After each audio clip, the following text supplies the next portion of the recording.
Hello everyone, welcome to Phimetics learning hub. मैं हूं स्निग्धा और आज मैं लेके आई हूं वर्क, एनर्जी एंड पावर में से कुछ और questions from NCERT solutions. So this is set 4 और आज के इस क्लास में हम सॉल्व करने वाले हैं कुछ और क्वेश्चंस फ्रॉम दिस चैप्टर जो एक्चुअली आपको काफी हेल्प करने वाले हैं for your simply academics and obviously for any competitive exams. So let us begin with the questions. तो पहला क्वेश्चन जो है, this is your question number 12 from this chapter number 6, work, energy and power. Question ये है कि एक electron है और एक प्रोटॉन है, वो डिटेक्ट हुए हैं एक कॉस्मिक रे एक्सपेरिमेंट के दौरान।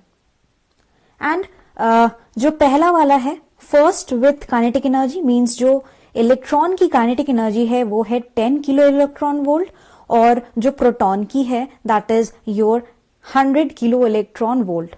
ऑब्वियसली यहां पे प्रोटॉन की एनर्जी ज्यादा हमें दिख रही है। सो इसमें आपको बताना है कि कौन सा फास्टर है प्रोटॉन और इलेक्ट्रॉन में से, राइट। सो ये है पहला पार्ट। फिर आपको ऑब्टेन करना है इनके स्पीड्स का रेशियो, सिंपली स्पीड निकालना है और उसका रेशियो ले लेना है। So let us first write what do we have in this.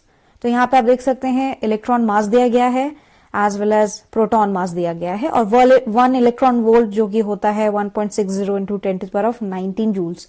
Means आपको फिर इसे कन्वर्ट करना है जूल्स में, राइट। मीन्स अगर आप इलेक्ट्रॉन वोल्ट से कर रहे हैं। Now so let us just first write what we have. तो क्वेश्चन में जो हम देख सकते हैं यहां पे kinetic energy of the electron, E means electron, is given to be here 10 kilo electron volt. Then we have kinetic energy of the proton. बहुत जरूरी होता है उन चीजों को नोट डाउन कर लेना सेपरेटली ताकि आपको कैलकुलेशन करने में इजी पड़े कोई भी क्वेश्चन। एंड मास जो है इलेक्ट्रॉन का, this is electron, mass of the electron is given to be your 9.11 into 10 to the power of minus 31. Obviously this is in kg. Now after this what we have is mass of the proton which is given to be as your 1.67 into 10 to the power of minus 27. Again this is also, ये भी kg में ही आपका है, right? तो यहां पे अगर मैं बात करूं काइनेटिक एनर्जी की और मुझे रेशियो निकालना है इनके स्पीड का, तो इसका फॉर्मूला बन जाएगा काइनेटिक एनर्जी के फॉर्मूले से ही। हम सबको मालूम है जो काइनेटिक एनर्जी का फॉर्मूला होता है दैट इज के, जो कि काइनेटिक एनर्जी रिप्रेजेंट कर रहा है इज हाफ mv²। अब आप v के टर्म्स में लिखना चाहे तो बाकी की सारी चीजों को जैसे कि है हाफ m ऑपोजिट साइड में ऑब्वियसली आप ट्रांसफर कर दोगे। तो v के टर्म्स में जब आप इक्वेशन देखोगे तो ये अंडर रूट में आ जाएगा, that is under root 2k/m, under root of 2 times kinetic energy divided by mass जो भी हम पार्टिकल यहां ले रहे हैं, right. So this is what we have now. तो इस तरह से आपको शुरुआत करनी है कैलकुलेशन की। आप यहां पे वीडियो को पॉज करके स्क्रीनशॉट ले सकते हैं या नोट डाउन भी कर सकते हैं। ओके, तो चलिए प्रोसीड करते हैं with the solution. So finally जो मुझे v की वैल्यू मिली, जो मैंने एक्सप्रेशन यहां पे निकाला, I have got v as your under root 2k/m। तो अब अगर मुझे वेलोसिटी का रेशियो निकालना है that is velocity of the electron divided by velocity of the proton, तो कुछ इस तरह से बनेगा मेरा। So under root, obviously v का फॉर्मूला यही आपको पुट करना है ve और vp के लिए, तो ब्रैकेट के अंदर आपका बड़ा इजीली ये आ जाएगा। It will be the ratio of ke by kp, that is kinetic energy of electron by kinetic into obviously mass जो है आपका ये रिवर्स में आ जाएगा, mp ऊपर हो जाएगा मास of the proton, me is mass of the electron, right. This is very easy. तो इस एक्सप्रेशन का हमने इस्तेमाल किया है और हमने रेशियो का फॉर्मूला फाइनली बना लिया है। अब आपको सिंपली यहां पे वैल्यूज को पुट करनी है जिससे आप इजीली सॉल्व कर सकेंगे क्वेश्चंस को। So let us put the values here. ve by vp जो मुझे यहां पे मिलेगा that is your Now Ke is your 10 kilo electron volt. तो यूनिट का यहाँ कोई प्रॉब्लम नहीं है। So this is kilo electron volt. Then Kp is your kinetic energy of the proton is 100 kilo electron volt into mass of the proton, जो कि है आपका 1.67 into 10 to the power of -27. Okay, ये भी kg है। तो obviously we are taking the ratio, तो units जो है सिंपली कैंसिल आउट हो चुके होंगे। 9.11 into 10 to the power of -31 kg, right. तो ऑब्वियसली आप इसको बहुत इजीली जो है कैलकुलेट कर सकते हैं। सो ये 1/10 हो जाएगा। यहाँ पे पावर्स को बहुत इजीली सॉल्व किया जा सकता है। तो मैं आपको आंसर बता देती हूँ जो मैंने सॉल्व करके निकाला है। That is when you will be doing the calculation, VE by VP actually में आपका आएगा यहाँ पे एज 13.54, राइट। तो यहाँ पे मुझे एक्चुअली में दिख रहा है कि, तो इससे मैं ये इंटरप्रेट कर सकती हूँ कि जो वेलोसिटी है ऑफ द इलेक्ट्रॉन वो 13.54 टाइम्स है वेलोसिटी ऑफ द प्रोटॉन के। ओके, ये रेशियो जो है देखिएगा आप, ये ग्रेटर देन 1 है। इट मींस, और यहां से भी मैंने इसको इंटरप्रेट किया, दैट इज VE, वेलोसिटी जो है इलेक्ट्रॉन का वो 13.4 टाइम्स है VP के। इसका मतलब आपका कौन सा पार्टिकल फास्ट हुआ, तो आपका ये इलेक्ट्रॉन इज फास्टर। सो ये जो इलेक्ट्रॉन है या फास्टर होगा, मीन्स ये ज्यादा स्पीड से जो है मूव करेगा, ऑब्वियसली मूव करेगा। So this is what I have here. I hope this is clear. Now let us move part of it, the next part of it. This is your question number 13 of this chapter. तो यहां पे मैं देख सकती हूं कि there is a rain drop. Rain drop का जो है आपको यहाँ पे सिंपली दिया गया है रेडियस दिया गया है 2 मिलीमीटर्स, राइट। सो यहाँ ड्रॉप का जो रेडियस दिया गया है वो दिया गया है 2 मिलीमीटर। तो इसे कन्वर्ट कर लेते हैं, क्योंकि मुझे बाकी की चीजें जो है वो दिख रही है, यूनिट में दिख रही है। तो मीटर में कन्वर्ट करने पे ये आ जाएगा 2 into 10 to the power of -3 मीटर। So this is what I have.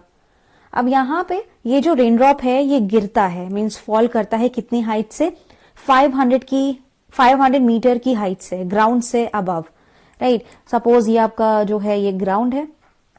Okay, तो ग्राउंड से अगर मैं यहाँ पे निकालूं, आपका रेन ड्रॉप मान लीजिए यहाँ पे कहीं है, तो ग्राउंड से जो ये डिस्टेंस है, जो हाइट है बेसिकली, ये रेफरेंस लाइन के तौर पे मैं इसी लाइन को ले लेती हूँ। तो ये बेसिकली रेन ड्रॉप की जो हाइट है, that is basically your here h is your 500 metre above the ground, ठीक है। इतनी हाइट से ये जो है बेसिकली फॉल करता है।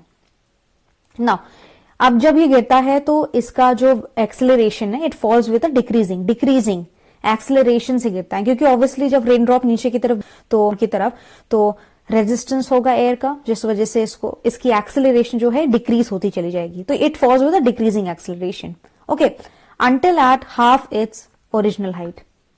ओके, तो कहां तक डिक्रीजिंग एक्सेलरेशन है, जब तक कि वो हाफ ऑफ द हाइट तक गिरता है, राइट। सो 500 का हाफ यहाँ पे सिंपली आप लिख सकते हो 250। तो मान लीजिए हाफ कहीं यहां पे है, so this is the half. ये मैं रेफरेंस लाइन लेती हूँ फॉर द हाफ, मान लीजिए।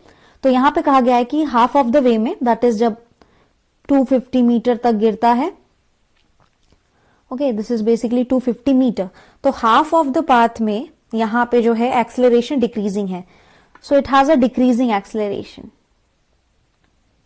This is decreasing acceleration till half of its way. ये हाफ वे मैंने यहाँ पे शो किया है। सो दिस इज हाफ, जो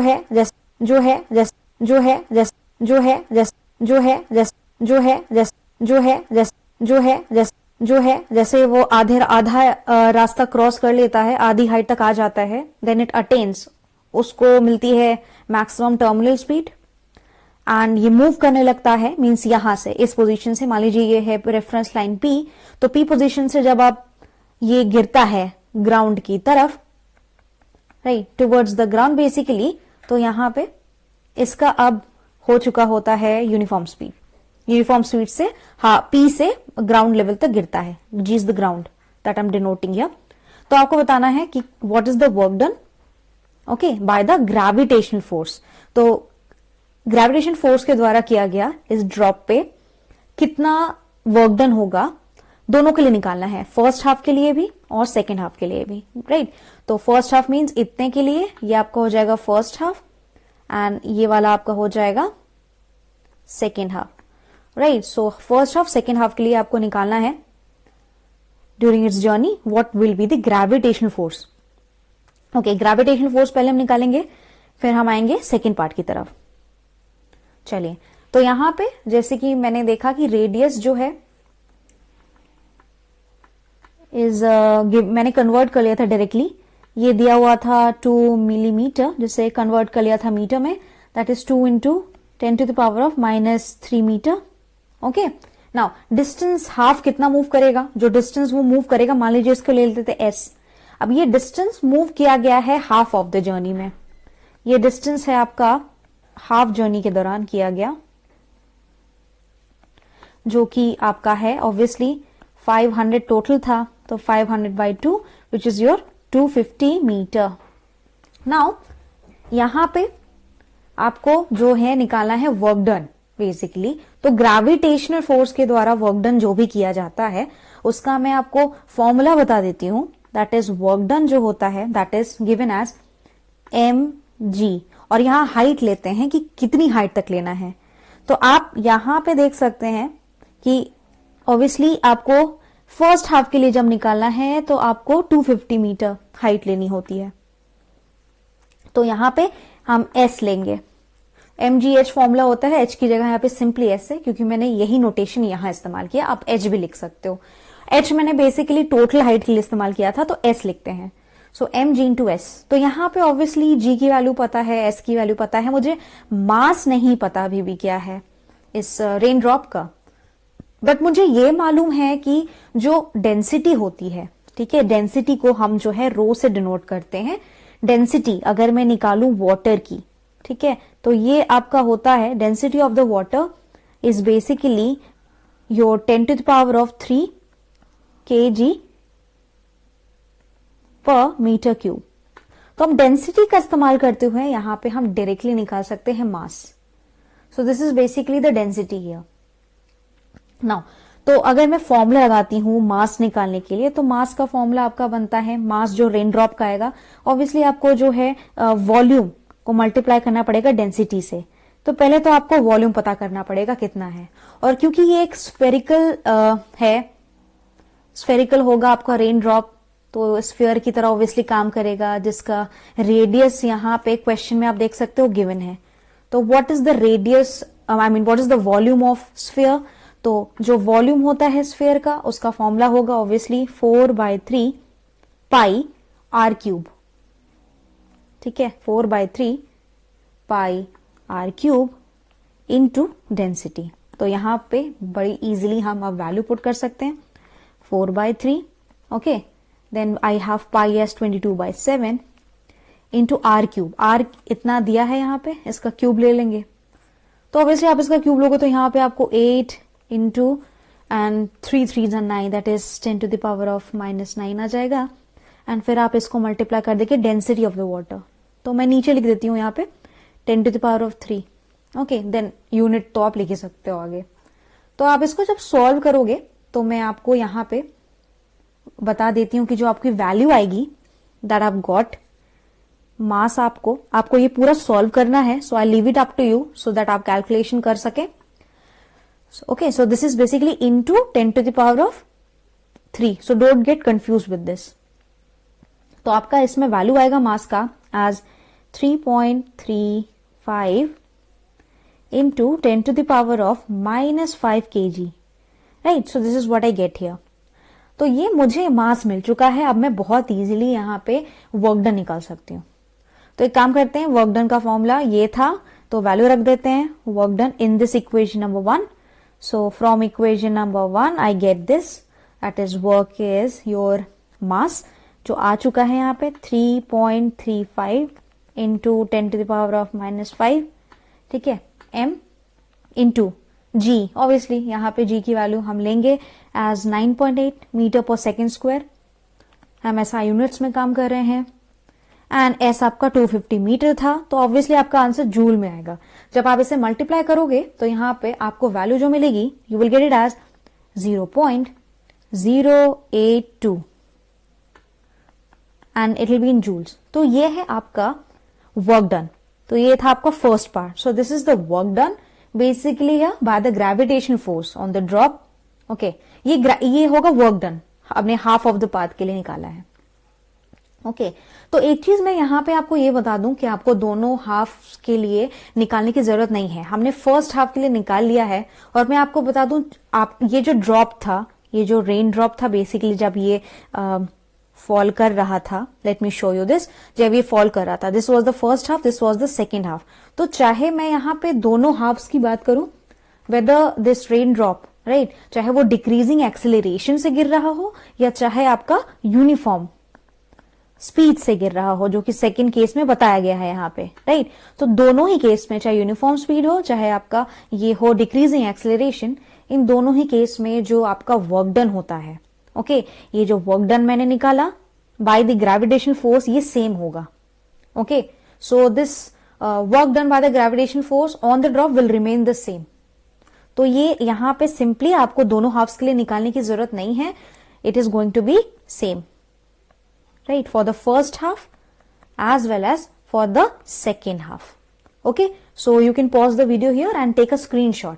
तो ये हमने फर्स्ट पार्ट यहां पे निकाल लिया है। सेकेंड पार्ट देखते हैं क्वेश्चन का, जो हमें एक्चुअली करना था। सेकेंड पार्ट में है कि what is the work done by the resistive force. So obviously air जो है वो एक विस्कस रेजिस्टेंस पैदा करता है। तो ये जो वर्क डन होगा by this resistive force entire journey के दौरान, जब जो स्पीड हो चुकी होगी इस रेन ड्रॉप की, ग्राउंड तक जब ये आ जाएगा, फाइनली यहां तक पहुंच जाएगा ग्राउंड की, तब I mean towards the ground, जब ये रीच कर जाएगा ग्राउंड पे, उसकी स्पीड हो चुकी होगी 10 मीटर पर सेकेंड, राइट, 10 मीटर पर second. This is what basically given here. तो यहां पे किस तरह से करेंगे, I will tell you. So let me just remove all this. First I have to raise, I hope you must have taken the screenshot.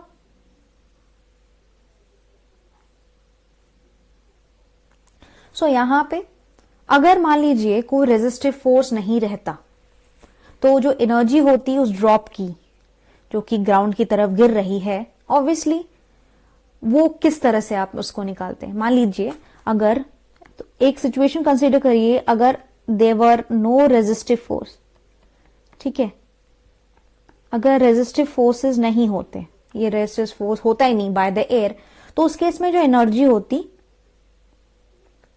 Of the drop means वो directly ground पे गिरता, यहां पे था ये, एंड ये जो है ग्राउंड लेवल पे गिर रहा था ऑब्वियसली। तो यहां पूरी हाइट कितना क्रॉस करता है, ये 500 मीटर। तो इस केस में कितना होता आपका energy of the drop on reaching the ground. चलिए मान लेते हैं एज ई, ठीक है, ई ले लेते हैं, which is your m into g into h obviously. तो मास हमने निकाल लिया है, चलिए निकाल देते हैं इस केस में 3.35 into 10 to the power of -5, then G 9.8 into, इसको ले लेते हैं EA, ओके, इंटू 500, ये टोटल हाइट मीन्स अगर रेजिस्टिव फोर्स नहीं रहते तो एक्चुअली में ये एनर्जी होता है ड्रॉप का ऑन रीचिंग द ग्राउंड। इसे आप सॉल्व करोगे तो EA की वैल्यू आपको यहाँ पे जूल्स में मिलेगी, that is 0.164 joules. Okay, this is what I have. और यहां पे जो एक्चुअल एनर्जी आई है, राइट, ये जो एक्चुअल एनर्जी आई है इस बेसिकली रेन ड्रॉप की, okay, how can we find that? We can find it by your kinetic energy, right, that is half mv²। क्योंकि ऑब्वियसली यहां पे देखिए क्वेश्चन में आपको बता दिया गया है कि जब ये आ गया था ग्राउंड पर तो इसकी वेलोसिटी है 10 मीटर पर सेकेंड। ऑब्वियसली ये गिर रहा है, इसकी काइनेटिक एनर्जी होगी, तो इसकी काइनेटिक एनर्जी चलिए मान लेते हैं दिस इज योर ई के एज द काइनेटिक एनर्जी। तो एक्चुअल एनर्जी ये है आपका एक्चुअल एनर्जी,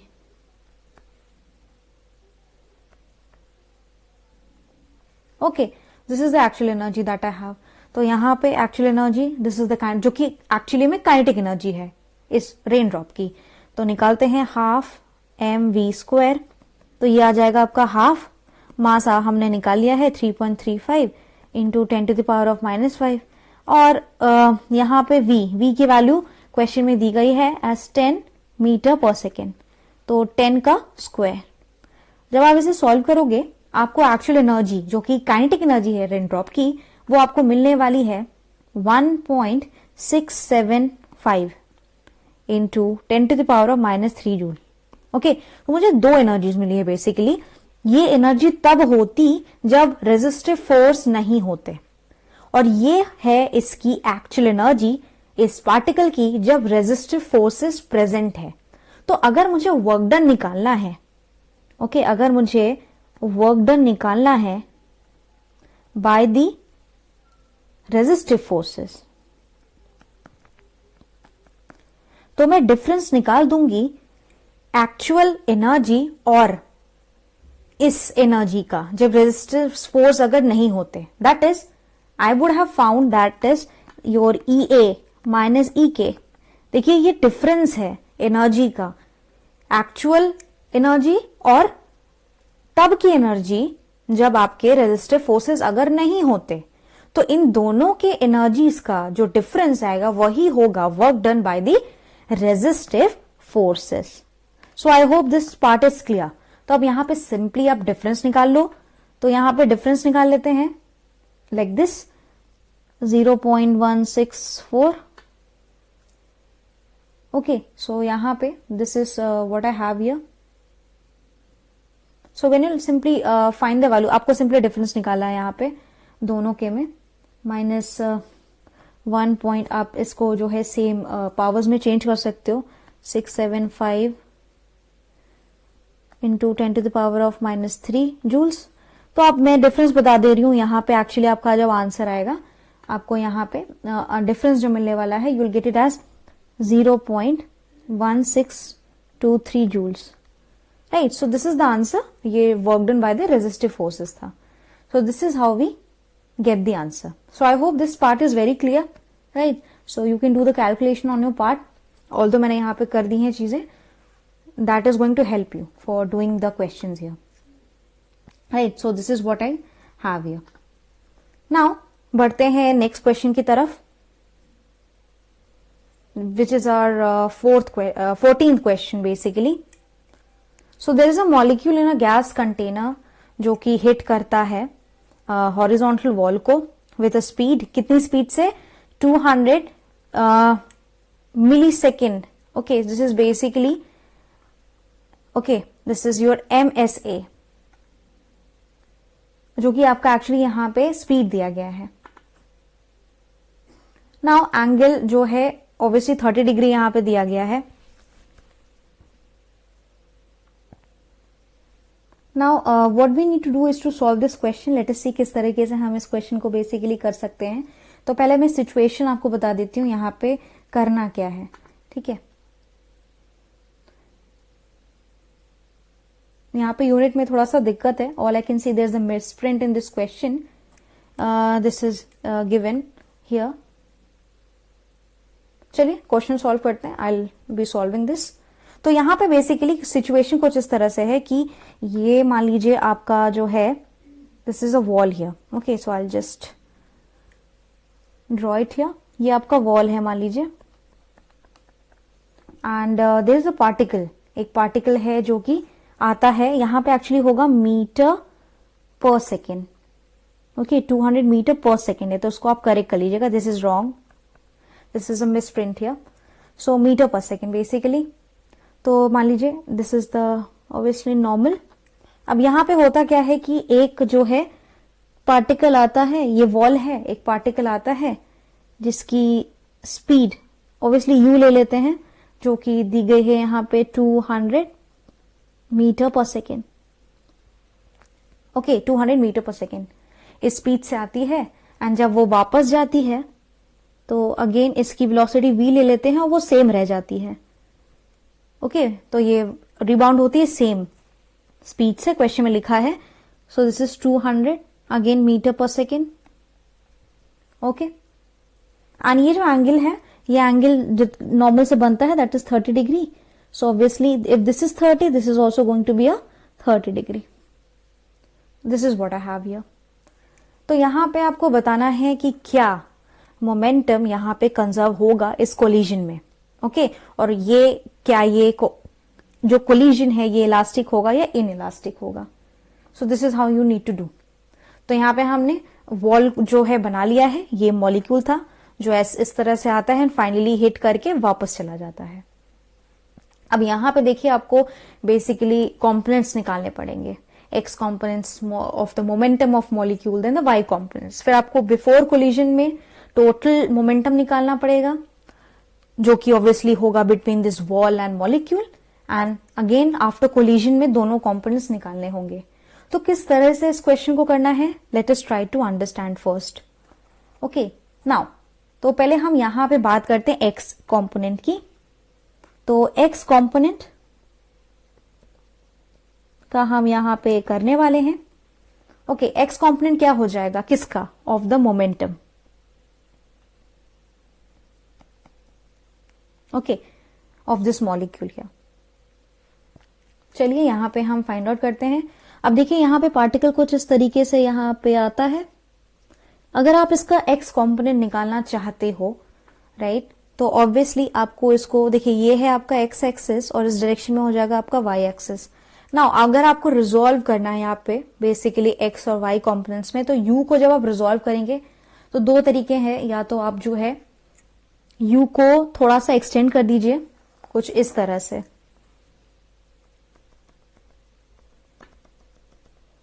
राइट, तो कुछ इस तरीके से आप इसको एक्सटेंड कर दीजिए। आई नो थोड़ा सा ये बेंट हो चुका है मेरे से, बट आप क्लियरली बना सकते हो। मीन्स इसको आप इसको थोड़ा सा आगे एक्सटेंड कर दीजिए, तो ये आपका जो है यू ही होगा। Okay, this is u and obviously this is going to be your 30 degree, right. तो इस वेक्टर यू को, जो कि मैंने आगे एक्सटेंड थोड़ा इजी तरीके से रिजोल्व करने के लिए किया है, अगर मैं इसको रिजोल्व करती हूँ एक्स एक्सिस के अलोंग, तो आपका एक कॉम्पोनेंट इस डायरेक्शन में आएगा, ये आपका हो जाएगा, क्योंकि ये u है तो यहां पे आ जाएगा आपका u cos 30 degree, right. I mean m, क्योंकि मोमेंटम की बात करें तो ऑब्वियसली मास लेना पड़ेगा, mu cos 30 degree. Okay, this is what I have. तो यहां पे मैं x कंपोनेंट का लिख रही हूं, दैट इज mu, क्योंकि मोमेंटम आपका होता है सिंपली मास इनटू वेलोसिटी। तो अगर यहां पे मैं फिलहाल यहां पे m हटा देती हूं, क्योंकि ऑब्वियसली मैंने यहां पे रिजोल्व किया है बेसिकली स्पीड को, तो u का जो x कंपोनेंट की तरफ आएगा वो cos कंपोनेंट आएगा, u cos 30 degree. Okay, and इसी का अगर आप निकालोगे y वाला, तो y वाला कुछ इस डायरेक्शन में आएगा, इस डायरेक्शन में आपको मिलेगा, and you will get it as your u sin 30 degree. So this is u sin 30 degree. तो पहले एक काम करते हैं y की तरफ, सॉरी x कंपोनेंट का करते हैं।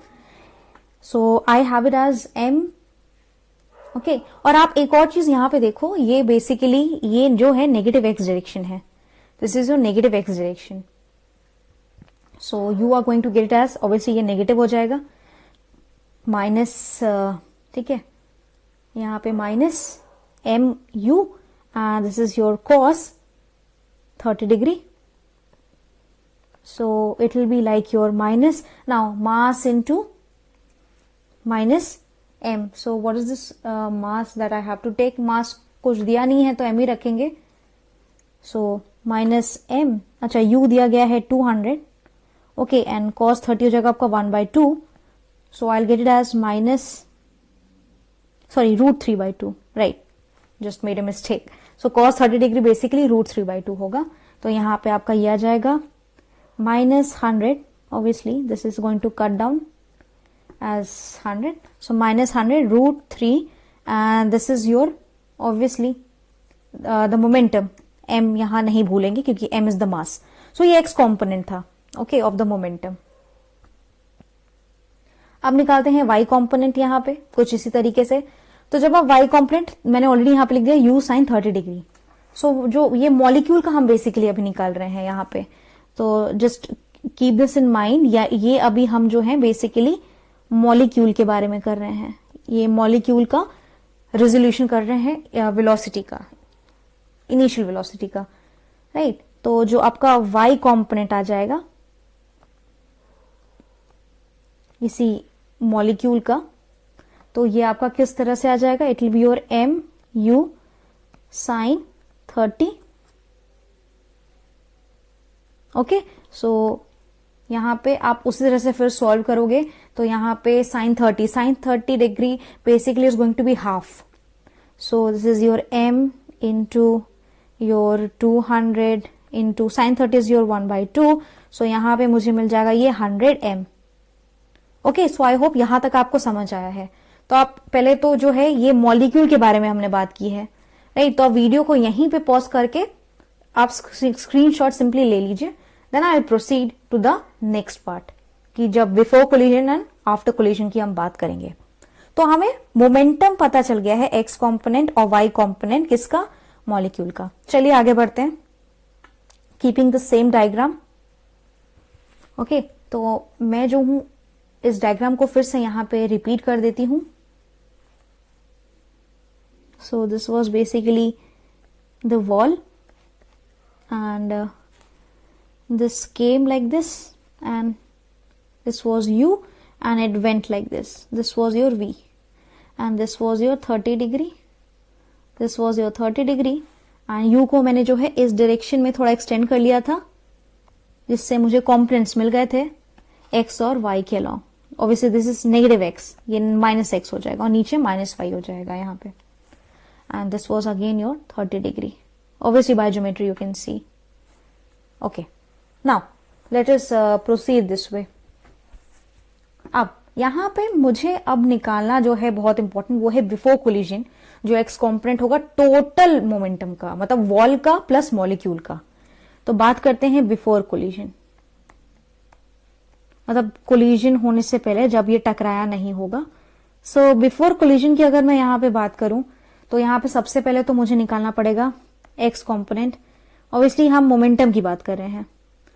एक्स कॉम्पोनेंट हम निकालेंगे किसका, मोमेंटम का, टोटल मोमेंटम किसका, वॉल का प्लस इस मॉलिक्यूल का जो आया टकराया वापस गया.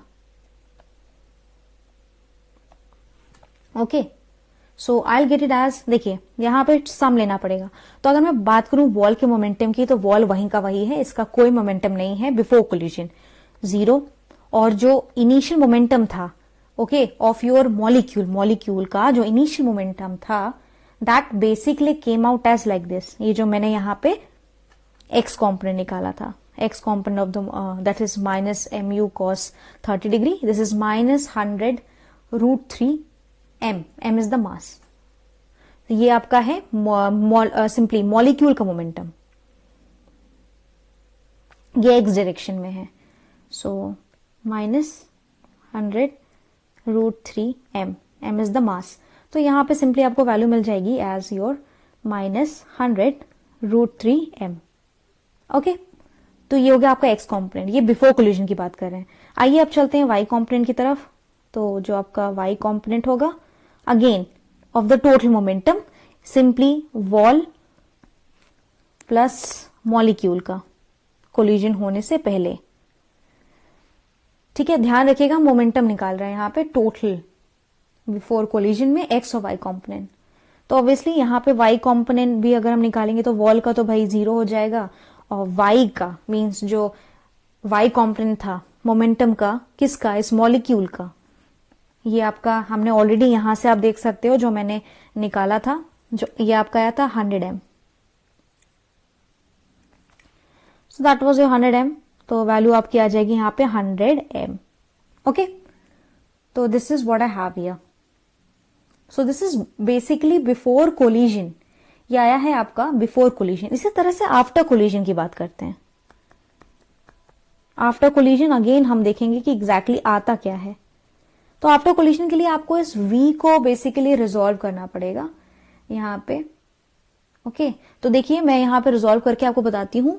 ये आपका v है. अब v आपका पहले होगा x डायरेक्शन में, तो इस डायरेक्शन में जब आएगा v का तो ये हो जाएगा आपका v cos 30 degree and y direction में अगर आएगा तो ये आपका हो जाएगा v sin 30 degree. Okay, I hope this is clear. मैं अलग से बना देती हूं. तो आपका ये v था, ये आपका 30 डिग्री था उसी डायग्राम को मैं बता रही हूं। ये आपका आया v cos 30 डिग्री एंड ये आपका आया v sin 30 degree. I hope this is clear now. आप यहां से इजीली क्लियरली समझ सकते हो। दिस इज 30 डिग्री, बेसिकली थोड़ा बड़ा हो गया साइन डिग्री का, सो 30 डिग्री, v sin 30 डिग्री। तो आफ्टर कोलिजन की हम बात करते हैं यहाँ पे अगेन x और y के कॉम्पोनेंट्स में of the wall and the molecule. तो पहले लिखते हैं x कॉम्पोनेंट। तो x कॉम्पोनेंट का अगर मैं निकालूं तो ऑब्वियसली आफ्टर कोलिजन भी जो यहाँ पे आपका हो जाएगा, it is going to be 0, wall का 0 हो जाएगा एंड ऑब्वियसली y डायरेक्शन में, v का आप पहले निकालिए, देखिए x के डायरेक्शन में, which is your v cos 30 degree, that is m into 200 cos 30 degree. Okay, ये v cos 30 degree, v cos obviously mass होगा यहाँ पे, not to forget m v cos 30 degree. तो अब जब आप इसको वैल्यू लिखेंगे ये आपका हो जाएगा m v cos 30 degree, that is m into 200, okay, cos 30 degree, sorry this is cos 30 degree, मैं यहाँ पे s भूल गई हूं लिखना, so this is basically cos 30 degree. Let me just erase it.